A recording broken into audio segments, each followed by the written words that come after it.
Gente, vamos falar sobre a controvertida Copa do Mundo de 1982, a Copa de 1982 realizada na Espanha, e que o Brasil não ganhou, embora muitos achassem que deveria ganhar.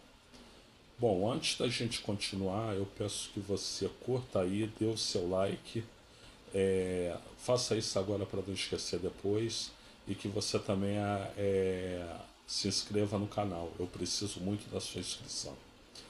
Bom, mas a Copa do Mundo de 1982 começa, na verdade, em 1980, né?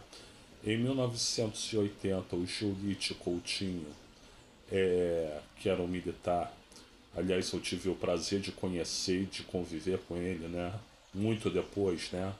Ele é eleito presidente da recém-criada Confederação Brasileira de Futebol, CBF, né? E ele nomeia Tele Santana para ser o técnico da seleção brasileira, né? Muito pelo trabalho do jogo ofensivo e vistoso do Tele Santana, especialmente quando ele treinava o Palmeiras, que era o time anterior dele, né? O clube anterior dele. Ele deu uma goleada no Flamengo de 4-1 em pleno Maracanã. Flamengo do Cláudio Coutinho, então técnico da seleção, né? Então, a partir daí, Tele Santana começa a montar o time dele, né?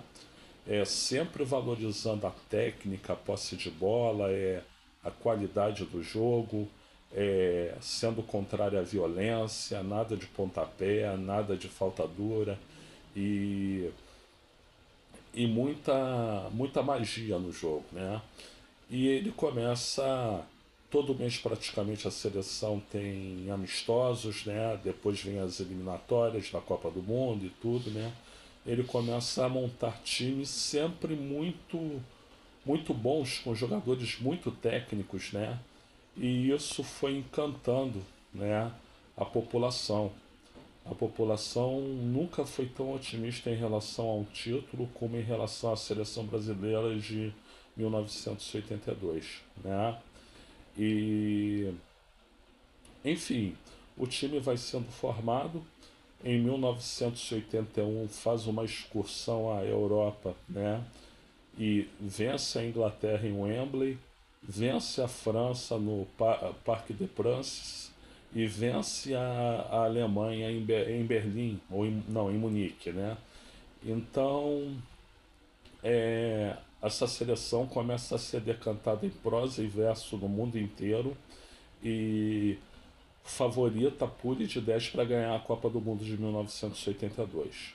Bom, aí começou a Copa, veio a primeira fase, primeiro jogo do Brasil, Brasil e União Soviética, né, em Sevilha. No primeiro tempo o Brasil jogou muito mal, né? Começou com o Dirceu na ponta direita, né? Ora, o Dirceu sempre foi jogador de jogar pelo lado esquerdo, né? Então o Dirceu teve um rendimento ruim, né? E o Brasil jogou mal no primeiro tempo, tomou 1-0 num frangaço do goleiro Valdir Pérez, né? E foi pro intervalo assim, com 1-0, né? Bom, pro segundo tempo, o Brasil volta com Paulo Isidoro no lugar do Dirceu, né? Paulo Isidoro, que foi treinado pelo Tele, apesar de não ser ponta direita, para jogar ali pela direita durante mais de um ano, né? Se adaptar a jogar naquela posição, né? Já que o Tele Santana tinha perdido o Tita, né? O Tita, numa atitude bem infantil, né? Ele disse assim pro Tele: ou você me bota para jogar no meio, mesmo que seja para disputar posição, ou então eu tô fora, porque na ponta direita eu não quero jogar. E aí o Tele não chamou mais o Tita e precisou encontrar uma solução.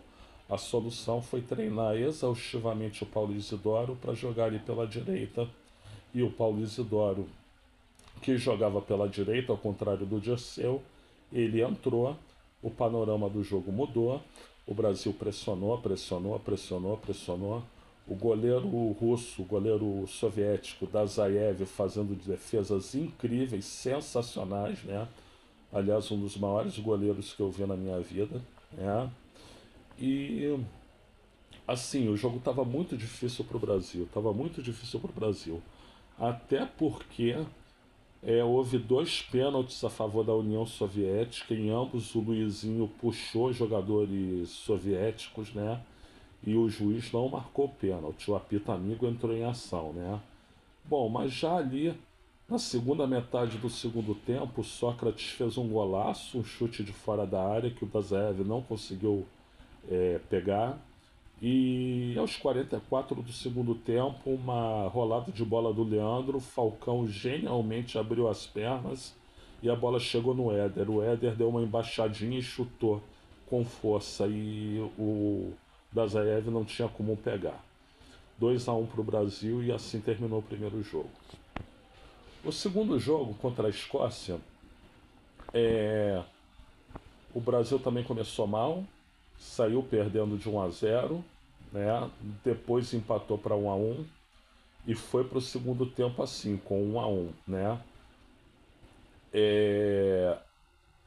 Só que no segundo tempo a equipe deslanchou e fez 2, fez 3, fez 4, né?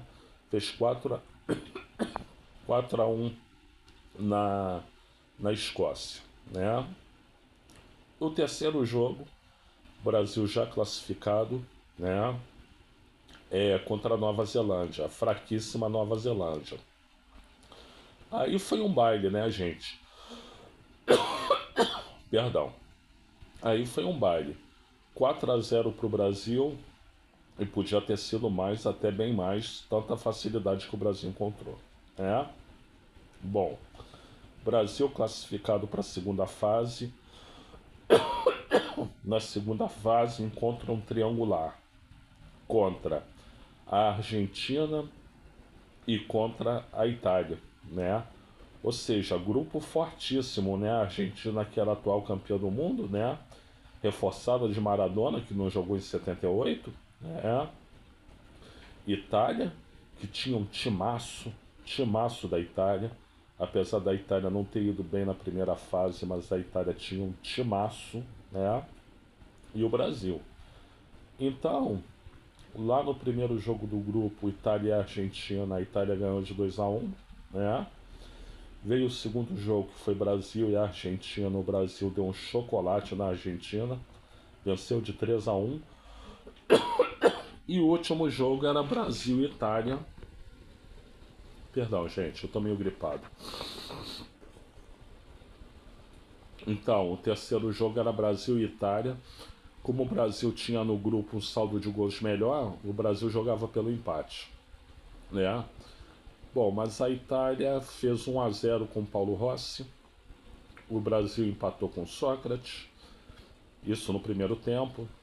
Mas ainda no primeiro tempo a Itália fez 2-1 com Paulo Rossi de novo. Aí no segundo tempo, já pelos meio do segundo tempo, o Brasil empatou outra vez com o golaço do Falcão, né? Mas a Itália foi lá com Paulo Rossi outra vez e fez 3-2. E a Itália ainda teve um gol anulado legítimo do Antonioni, né? Então podia ter sido 4-2, né? Mas 3-2 já foi suficiente, a Itália se classificou e o Brasil se desclassificou da Copa, né? A Itália que viria a ser campeã, né? E o Paulo Rossi eleito o melhor jogador da Copa, né? E artilheiro da Copa também. E, inclusive, ele começou a brilhar exatamente no jogo contra o Brasil. Antes disso, ele não tinha feito grandes coisas, não, né? Mas, então, me perguntam, ou nós nos perguntamos, por que aquela seleção brasileira não venceu, né? Se era tão boa. Então vão aqui algumas pistas, gente. O Tele botou o Paulo Isidoro para treinar na ponta direita durante 1 ano, já que o Tita desistiu, mas na hora da Copa ele quase não utilizou o Paulo Isidoro, né? Então, o que aconteceu? O time ficou torto, porque pela esquerda você tinha o Júnior e o Éder, né? E pela direita você só tinha o Leandro de lateral. A ideia é que um dos 4 jogadores do meio campo, né, Falcão, Cerezo, Sócrates e Zico, caísse ali pela direita, se revezando, né? Só que isso não foi treinado, como o Zico sempre ressalta, isso não foi treinado. Então, ficar sem o Paulo Isidoro foi um erro, né? Deixou o time desequilibrado, né? O que poderia ser feito? Ou tiravam dos quatro do meio campo, Falcão, Cerezo, Sócrates e Zico, mas aí é uma tarefa inglória, porque são quatro craques, né? Ou então fazia o que me parecia mais óbvio, né?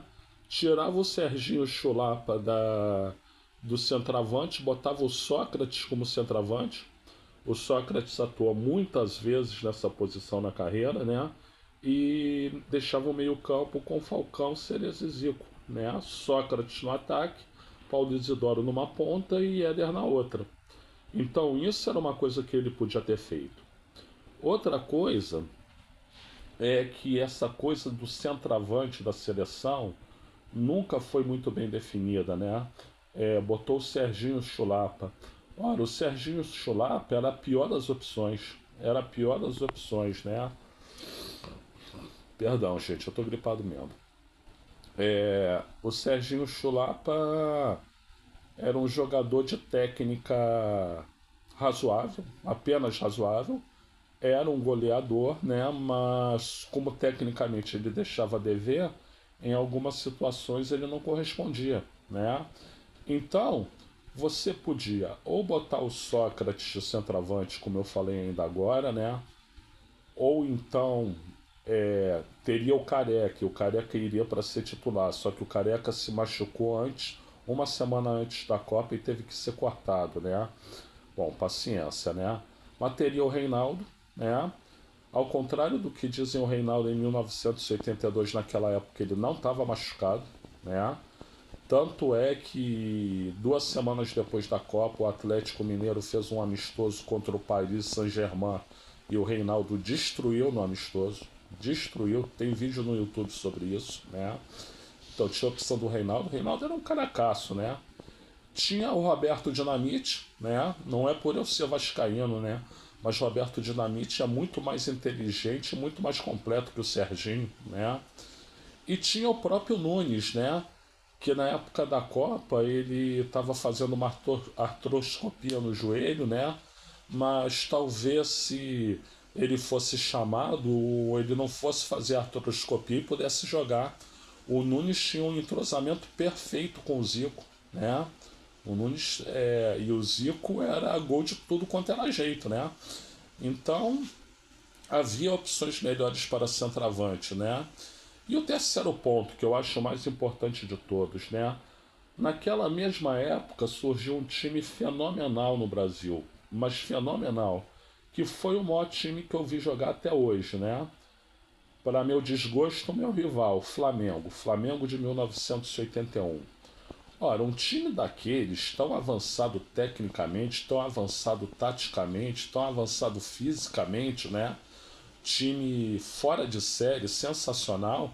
Você tinha que pegar aqueles caras e fazer ser a base da seleção. Então quem tinha que jogar era o Flamengo, né? Com a camisa da seleção, reforçado dos cracassos, que eram o Sócrates, né? O Falcão e talvez o Reinaldo, né? Mas o Flamengo tinha que ser a base daquele time, né? Você não podia desperdiçar um time tão sensacional como aqueles. Eu acho que o erro maior foi esse, né? Podia botar o goleiro Leão também, né? Enfim, se você for analisar bem, aquela seleção não encantou tanto mundo assim como falam, não, né? Era um timaço, não se nega, era um timaço, né? Mas não encantou tanto mundo como se fala. Por quê? Porque ganhar da Nova Zelândia é uma moleza, ganhar da Escócia é outra moleza, né?